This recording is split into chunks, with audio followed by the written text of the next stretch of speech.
বন্ধুরা কেমন আছো? আজ কড়াইশুঁটির কচুরি বানিয়েছি, শেয়ার করলাম। কতটা সফট হয়েছে তোমাদেরকে একটা খুলে দেখালাম। আমি 1 কিলো কড়াইশুঁটি নিয়েছি, সব ছাড়িয়ে নিয়েছি। এবারে মিক্সিতে দিয়ে দেবো।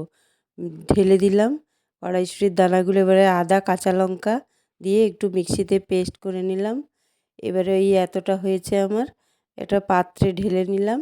এবারে একটু কড়াই বসিয়ে তেল দিয়ে একটু কালো জিরা ফোড়ন দিয়ে ওর মধ্যে একটু কষিয়ে নিলাম। হয়ে গেছে আমার কড়াইশুঁটির পুরটা। এবার আমি একটা প্লেটের মধ্যে নামিয়ে নিলাম। এবারে ময়দাটা একটু তেল নুন দিয়ে ময়ান দিয়ে দিলাম, একটু শুকনো শক্ত শক্ত করে মেখে নেব।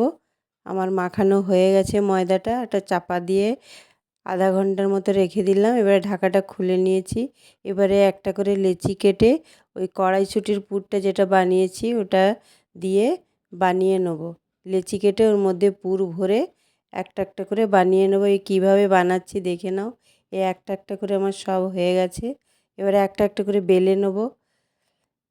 কীভাবে বেলছি সেটাও দেখে নাও। এই আমার একটা হয়েছে, আর একটা বেলে দেখাচ্ছি। এবারে কড়াই তেল বসিয়েছি, আর একটা বেলা হয়ে গেছে। কড়াই বসিয়ে দিয়েছি, তেলও গরম হয়ে গেছে। এবারে একটা একটা করে ভেজে নেব। যদি এই কড়াইশুঁটির কচুরি আমার ভালো লেগে থাকে একটু লাইক কমেন্ট করে পাশে থাকবে। আমার চ্যানেলটা নতুন নতুন রান্না পেতে আমার চ্যানেলটাকে একটু সাবস্ক্রাইব করে দেবে। এই একটা একটা করে সব কটা ভেজেছি।